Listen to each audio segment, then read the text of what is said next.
Browns receiver Andrew Hawkins made his stance crystal clear on national television. Trade Kenny Pickett and build the future around Shedeur Sanders. The Cleveland Browns have never been short on quarterback controversy, but this time, it's not about the typical chaos of injuries, locker room issues, or front office dysfunction. Instead, the debate is about vision. That's not a casual hot take. It's a direct challenge to conservative, wait-and-see approach the Browns have employed far too often. Hawkins wasn't mincing words on ESPN's Get Up when he said, "He is a better prospect than Dillon Gabriel. He is a very talented QB. Trade Pickett." And Hawkins wasn't alone in this sentiment. If you're into the real story and all the messy twists they don't show on highlight reels, go ahead and subscribe. And if you're sticking around to see how this Browns QB chaos plays out, you should definitely be subscribed. Former GM and current ESPN analyst Mike Tannenbaum added fuel to the fire, reminding the audience that Cleveland has 2 first-round picks next year. According to Tannenbaum, the Browns owe it to themselves and their future to see what they have in Sheduer. This moment represents a pivotal inflection point in the Browns' ongoing quarterback saga. And for once, the conversation is less about damage control and more about potential, untapped, unconventional, and undeniably electric potential. Kenny Pickett's arrival in Cleveland came with moderate expectations and limited patience. The former Steelers quarterback was brought in as a safety net, a transitional figure, someone who could hold the fort while the franchise evaluated its long-term options. But no one in the building, from the front office to the fan base, ever truly believed Pickett was the future. He was a placeholder, a known quantity, a ceiling defined. Enter Shedeur Sanders. Not just a name, not just a legacy, an entirely new type of rookie quarterback. His arrival in Cleveland has been more cultural than transactional. Drafted in the later rounds, yes, but surrounded by outsized attention, expectations, and excitement that far exceed his draft position. Because with Sheduer, it's not about where he was drafted, it's about what he represents. He's not just another QB prospect. He's a brand, a mentality, and, if Hawkins is to be believed, the best pure football option currently on the Browns roster. The fact that Sanders even fell to the later rounds is still seen by many as a glaring oversight, a decision clouded by media narratives, racial bias, and unfounded skepticism about his readiness. But now, in camp, surrounded by NFL talent and real-time competition, he's proving that he belongs. Andrew Hawkins called to trade Pickett and invest fully in Sheduer is bold, but it's also practical. There's a logic to it. For one, keeping 3 quarterbacks, Pickett, Dillon, Gabriel, and Sanders, on the same depth chart creates an environment ripe for confusion and divided loyalty. The QB room becomes less a meritocracy and more a minefield. If the Browns are serious about building long-term stability at the most important position in football, then commitment is not optional. Someone has to go, and in Hawkins' view, that someone is Kenny Pickett. What makes the argument more compelling is what's at stake. The Browns are uniquely positioned with not 1 but 2 first-round picks next season. That gives them rare leverage. They can afford to gamble now. Because if it doesn't work out, they have the capital to reset. But if it does work, if Sheduer turns out to be everything his college tape, work ethic, and camp performance suggest, then they've not only found a franchise quarterback, they've found one on a rookie contract. Financially, the implications are massive. Rookie quarterbacks, especially later-round rookies, come cheap. That frees up tens of millions of dollars to invest in weapons, protection, and defense. In today's NFL, that's not just a luxury. It's a competitive advantage. Investing in Sheduer now could set the Browns up to dominate their division for years. Holding on to Pickett, by contrast, is simply maintaining the status quo. Functional, safe, and ultimately uninspiring. Then there's Dillon Gabriel. The former Oregon standout has his own strengths, mobility, experience, and a quick release. But as Hawkins pointed out, Sheduer is simply a better prospect. That's not a knock on Gabriel. That's an acknowledgement that Sanders possesses a unique combination of poise, deep ball accuracy, and command that most rookies don't exhibit. And unlike Gabriel, Sheduer has operated under immense pressure his entire college career, not just on the field, but off it, carrying the weight of being Deion Sanders' son, the face of Colorado football, and a media figure in his own right. The case for Sheduer doesn't rest on hype. It rests on substance. The argument to start Sheduer now is also rooted in timing. Every quarterback development arc is shaped not just by talent, but by context, the system, the support, the stakes. Right now, the Browns' offense is designed to be quarterback-friendly. They have a stout offensive line, a strong run game, and a rising core of receivers. This is not a rebuild. This is a team ready to win. That's the ideal environment to insert a talented but raw quarterback, because you're not asking him to be a hero. You're asking him to drive the car, not rebuild the engine. Hawkins' insistence that Pickett be traded is also about clarity, leadership, cohesion, a team divided between three quarterback personalities. Pickett's conservatism, Gabriel's aggressiveness, and Sanders' magnetism will struggle to rally. But a team that knows who it's following and why can bond around that identity. The locker room, for all the stats and strategy in the NFL, still runs on trust and belief, and the buzz around Sheduer is real. Teammates see his work ethic. They hear the way he communicates in the huddle. They feel his composure in scrimmages. That stuff can't be quantified, but it matters. And perhaps the most important element of this debate is the cultural impact. Sheduer isn't just a good quarterback. He's a unifying force. He represents something bigger than himself. In Cleveland, a city that has known heartbreak, turnover, and mediocrity at the quarterback position for decades, he offers something rare. Hope that doesn't feel naive. A future that doesn't feel manufactured. Mike Tannenbaum's strategic take complements Hawkins' passion. Tannenbaum, a former GM, understands that organizations must make hard decisions. You don't draft a kid like Shedeur Sanders, let him light up training camp, sell more jerseys than the entire AFC North combined, and then let him rot on the bench while you give a recycled Pickett a dozen starts out of courtesy. You evaluate. You commit. You give the kid the keys. Because if you don't, someone else will. And if there's anything the NFL has taught us time and again, it's that the worst mistake you can make is to wait too long on a quarterback. Play it too safe. Cling to a bridge when the future is already on the roster. Ask the Jets about Aaron Rodgers. Ask the Bears about Justin Fields. Ask any team that thought one more year was the answer. The Browns don't have to make that mistake. Andrew Hawkins sees it. Tannenbaum sees it. The fans are beginning to see it. And perhaps most importantly, Shedeur Sanders sees it. But he's not asking for anything. He's just doing the work, letting the performance speak, letting the moment build. And if Cleveland listens, if they trade Pickett, streamline the depth chart, and give the reins to number 14, they might not just find their quarterback. They might finally find themselves. While Andrew Hawkins called to trade Kenny Pickett might have been seen as bold or premature by traditionalists, those familiar with the Browns' tortured quarterback history know it's not bold. It's necessary. The team has spent decades in a perpetual state of quarterback limbo, drafting high, hoping for flashes, and ultimately resetting after another failed experiment. From Tim Couch to Johnny Manziel to Baker Mayfield, each new era was supposed to be the one, only to collapse under weighty expectations and institutional indecision. But Shedeur Sanders doesn't fit that pattern, because he didn't arrive in Cleveland with expectations foisted on him by the front office or media hype. He brought his own. He brought belief, swagger, and structure, all of it self-generated, born out of the crucible of playing under the spotlight of Deion Sanders and carrying the Colorado Buffaloes through nationally televised trials. And that's what's changed the calculus. When players carry that kind of cultural weight, when they arrive with that rare combination of humility and headline power, they don't wait for permission. They force the conversation. That's what Sheduer has done. In the early days of training camp, reports around the locker room painted a picture that many fans had already begun to sense. Pickett, though professional and competent, doesn't inspire confidence in the future. He plays like someone trying to prove he belongs rather than someone claiming what he knows is already his. He talks like a placeholder. And in a league where confidence is currency, that subtle difference matters. By contrast, Sheduer walks into every meeting room and every huddle like a CEO.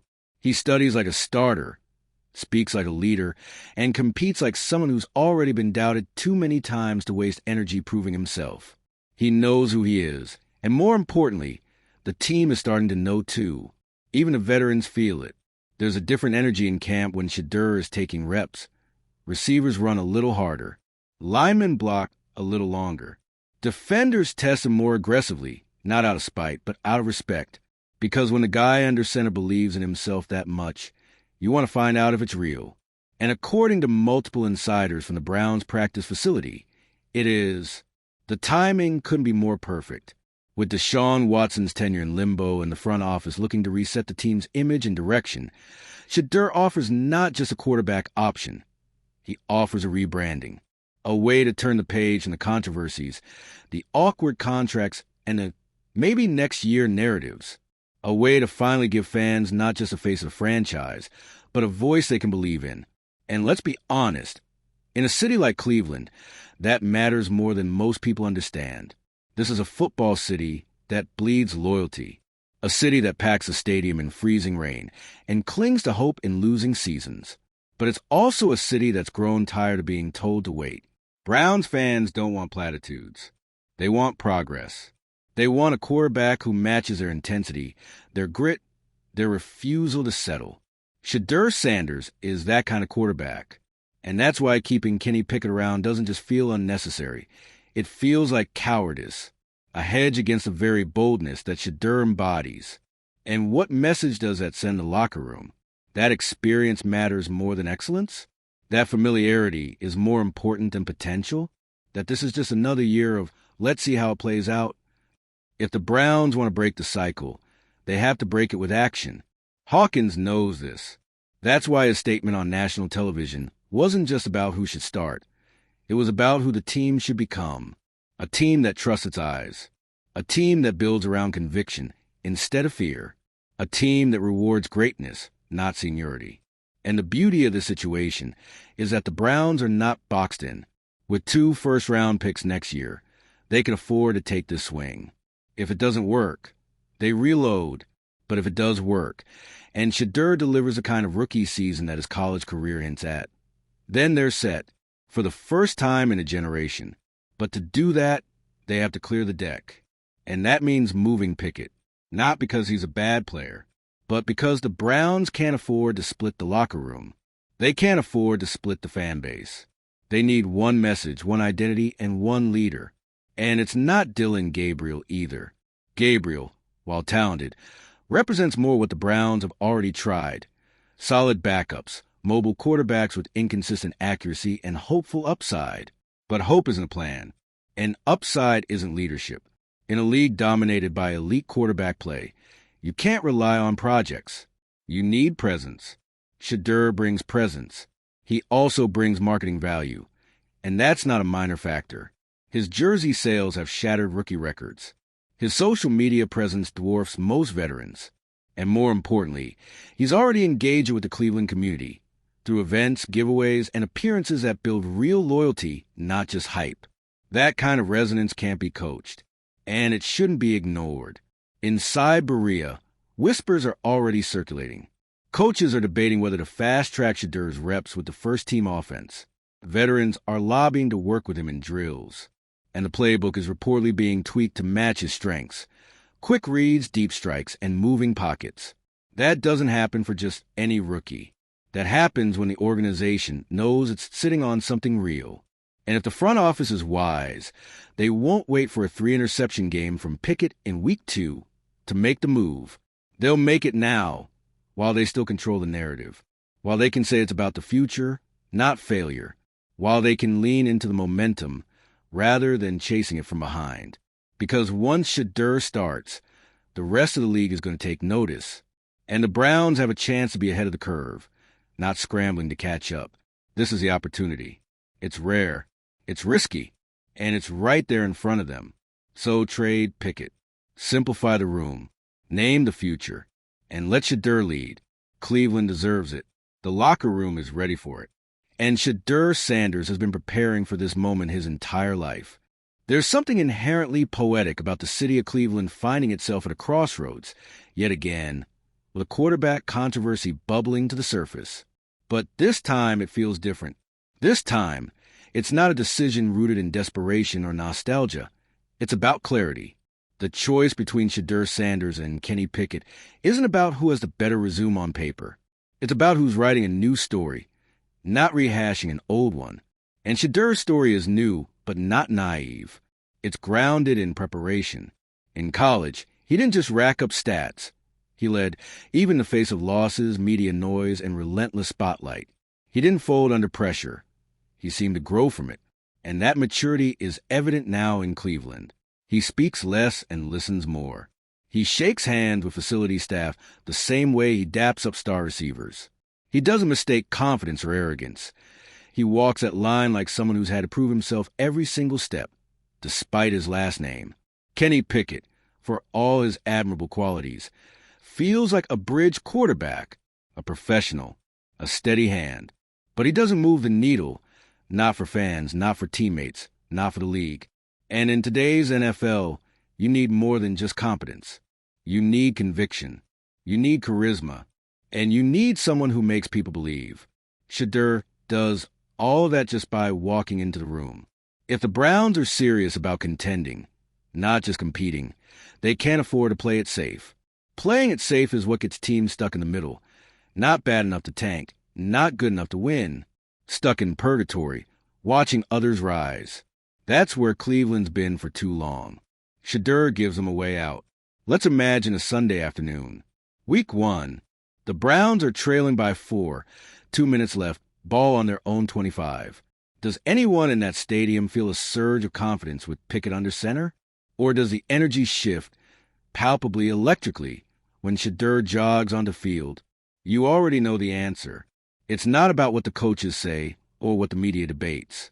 It's about what the team and the city feel. And they feel Sheduer. Even rookie defenders have noticed in practice. They've said it off the record. He's different. His cadence is sharp. His pocket awareness is uncanny for a rookie. He doesn't get flustered by disguised blitzes. He watches film like a vet. He'll stop mid-drill and talk to his linemen about angles and hand placement. He's a football guy, not just a talented athlete playing quarterback. There's a difference. And Cleveland knows the difference because they've seen too many who weren't. Trading Pickett now isn't just about handing over the reins. It's about clearing out the noise.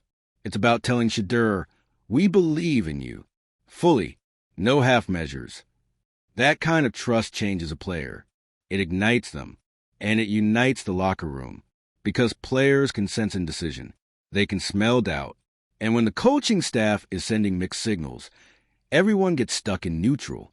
There's also a business side to this. If Sheduer becomes a guy, and early signs suggest he can, then moving Pickett while he still has perceived value is just smart asset management. Teams are always looking for bridge quarterbacks, especially ones with starting experience. The Browns can get a draft pick, clear a roster spot, and use that capital to build around Sheduer. Everyone wins, except maybe Dillon Gabriel. But let's be honest, Gabriel was always a flyer, a lottery ticket. He's not built to lead a franchise. He's a spot starter at best, a clipboard guy. If Sheduer's the future and Gabriel is the emergency backup, there's no room for a middle ground, and Pickett is the middle ground. The Browns don't need middle ground anymore. They need altitude. What's fascinating is how the situation echoes what Deion Sanders did at Colorado. He walked into a program that was fractured and directionless. He cleared house. He said, I'm bringing my luggage, and it's Lewis. People scoffed. Critics said it was too bold, too brash. But then the team transformed overnight. Because belief, when backed by competence, is a powerful thing. And now, Sheduer is doing the same thing in Cleveland. Not with his words, but with his presence. There are already signs that the Browns are preparing for this transition. Marketing departments are testing jersey campaigns with Sanders front and center. Local businesses are reaching out for endorsement deals. Kids are wearing his number at training camp. It's happening. The groundswell is real. The only question is whether the coaching staff will catch up or get caught trying to slow it down. And if the Browns delay, if they stick with Pickett out of fear or tradition or politics, they risk losing momentum. And worse, they risk losing the locker room. Because nothing divides a team faster than a quarterback controversy where everyone knows who should be starting, and the coaches refuse to admit it. In private conversations, some players have already started referring to Sheduer as QB1, not mockingly, not sarcastically, but naturally, like it's already understood. That's the kind of organic leadership that can't be faked.